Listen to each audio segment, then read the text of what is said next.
Russia had calculated that its armored divisions represented an insurmountable force. 3,000 tanks, the largest concentration of armor since the Second World War, positioned along a front stretching more than 1,000 kilometers.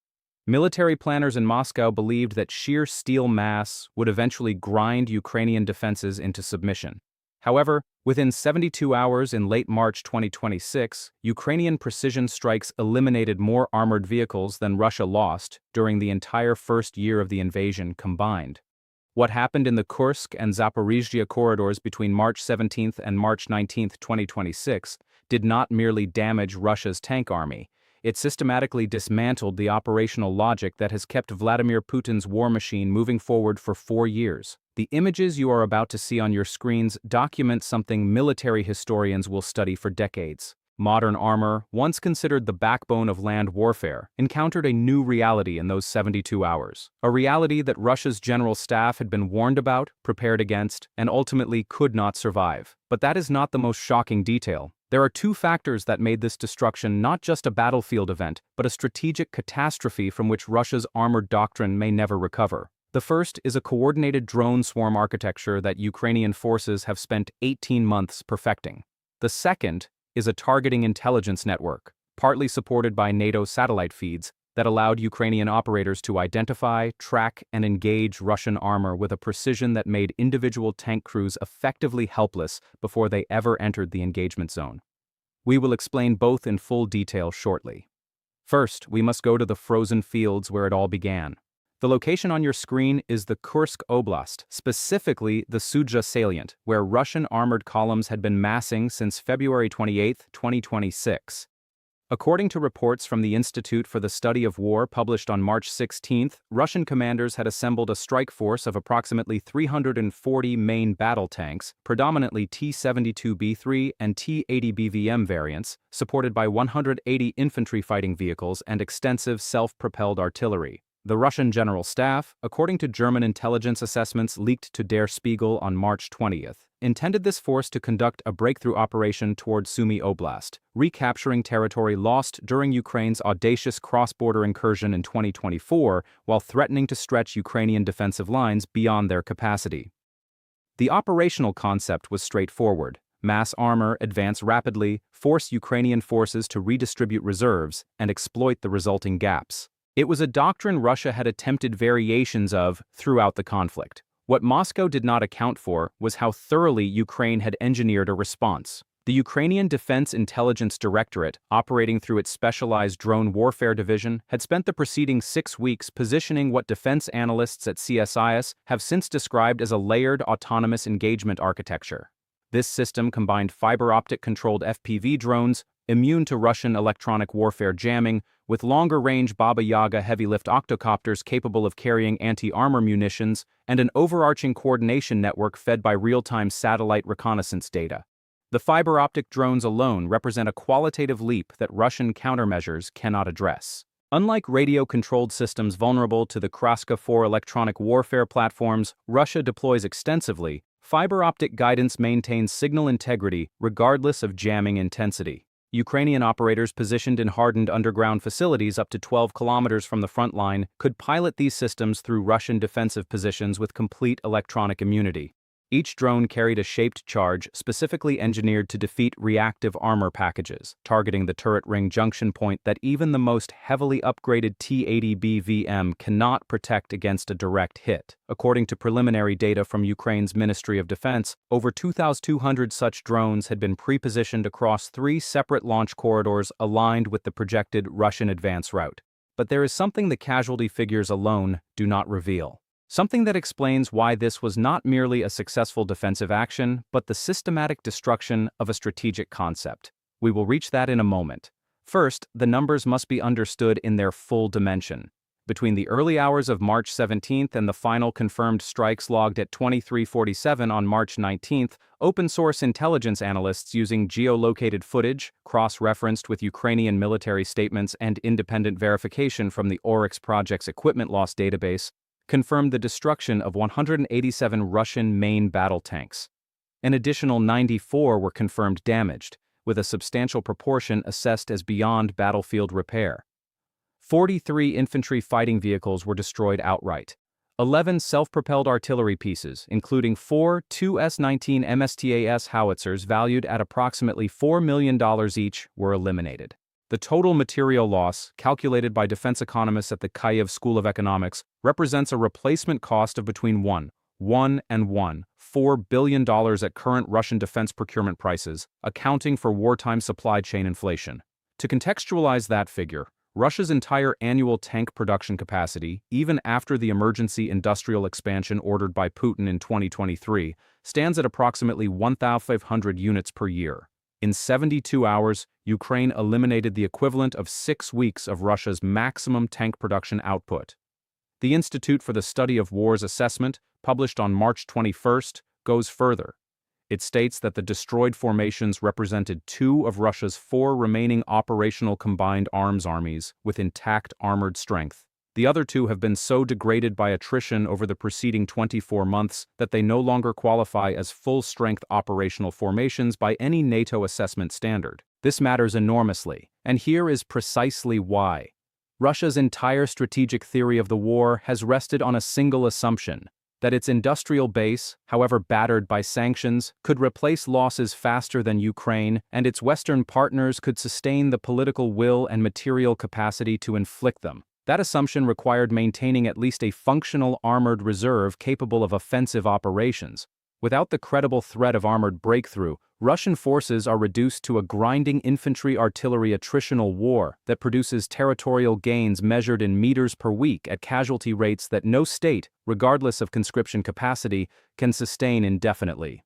According to military analysts cited by Radio Free Europe on March 20th, Russia has now lost the ability to conduct division-scale armored offensive operations anywhere on the front line simultaneously. It can still attack. It cannot attack everywhere at once. And that distinction is the difference between a military strategy and a military hope.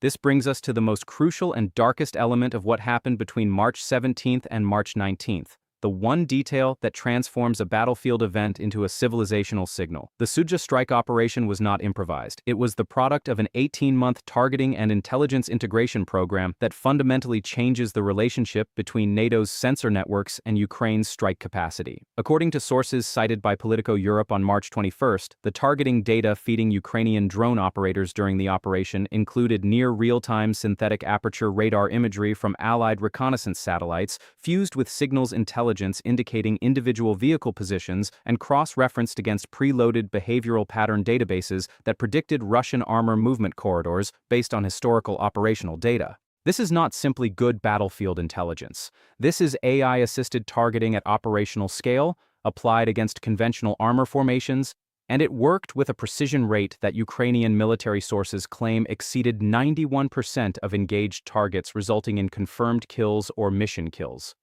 The world's largest tank army encountered the future of warfare, and the future won comprehensively.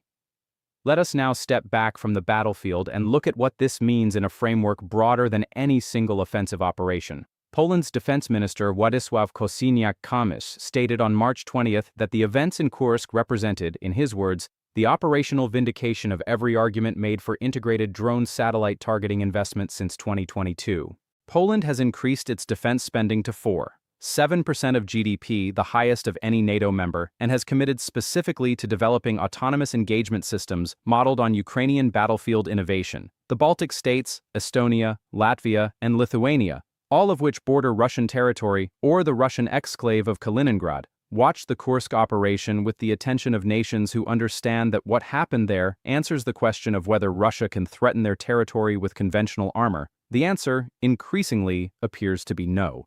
The broader alliance implications extend to the Pacific. South Korea, which has supplied Ukraine with 155mm artillery shells at a rate exceeding 200,000 rounds annually, is now in active discussions with both the United States and European partners about extending its military cooperation framework. Japan, which formally revised its pacifist constitutional interpretation in 2022 and has since expanded defense spending to 2% of GDP, has been closely monitoring the drone armor engagement dynamics demonstrated in Ukraine as directly applicable to its own territorial defense requirements against potential Chinese amphibious operations.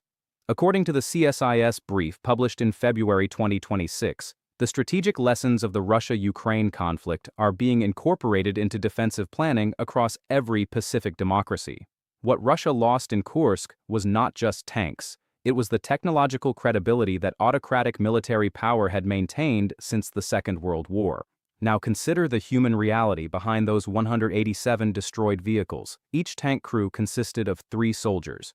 Conservative casualty estimates, accounting for those who escaped burning vehicles and those who did not, suggest that between 280 and 420 Russian soldiers died or were severely wounded in those 72 hours of strikes. These were not volunteers motivated by ideology. According to testimonies collected by the Mediazona independent Russian outlet, many were reservists mobilized under contract renewal pressure, men in their 30s and 40s from Siberian and Ural regions who had been told the operation would be brief and decisive. The footage recovered from Ukrainian drone systems, some of which has been verified by independent researchers using geolocation methodology, shows tank crews in the final moments of awareness before their vehicles were struck. There is no glory in these images. There is only the brutal efficiency of a new military reality applied against men who were given neither the equipment nor the doctrine to survive it. The human cost has a political dimension that reaches directly into the Kremlin's calculations. Russian officials can appear on state television and describe the Kursk events as a minor tactical adjustment, a redeployment, a planned withdrawal to prepared defensive positions. The Telegram channels of Russian military bloggers, the Mil blogger community that has often been more candid than official sources about battlefield realities, tell a different story.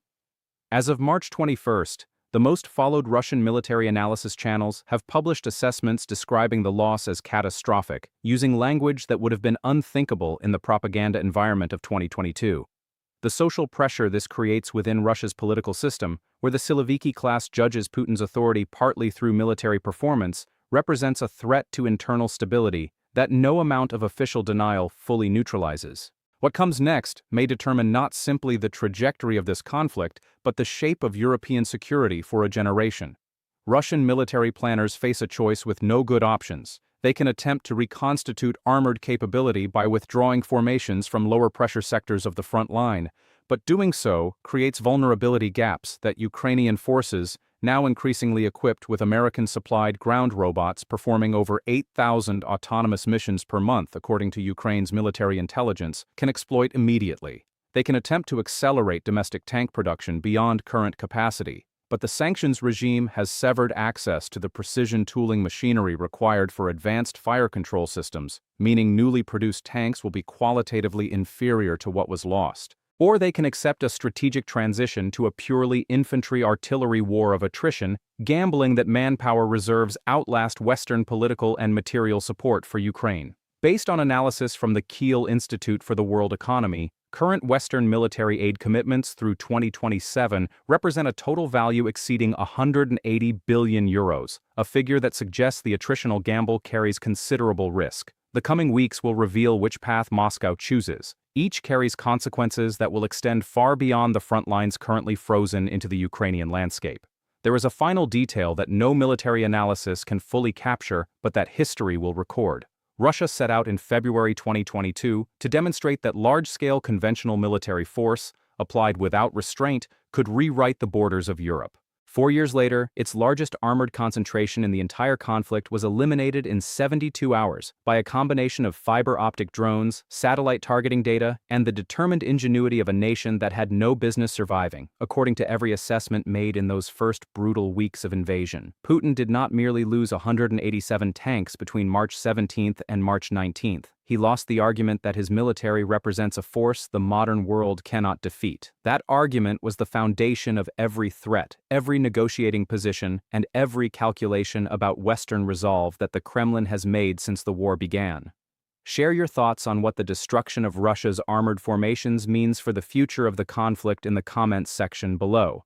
Do you believe Ukraine can sustain this level of operational precision, or will Russia find a technological or tactical answer? The debate in the comments section for our previous video on NATO's eastern flank showed just how deeply our audience understands these dynamics, and we want to hear your analysis today. Do not forget to subscribe to our channel and like this video so that more people can access this analysis rather than the surface-level coverage that misses what actually matters.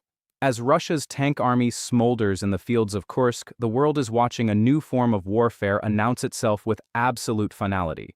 Putin built the largest armored force in the world. Ukraine, with its partners, just showed the world exactly what it is worth. Presented by TGN. Thank you for choosing us.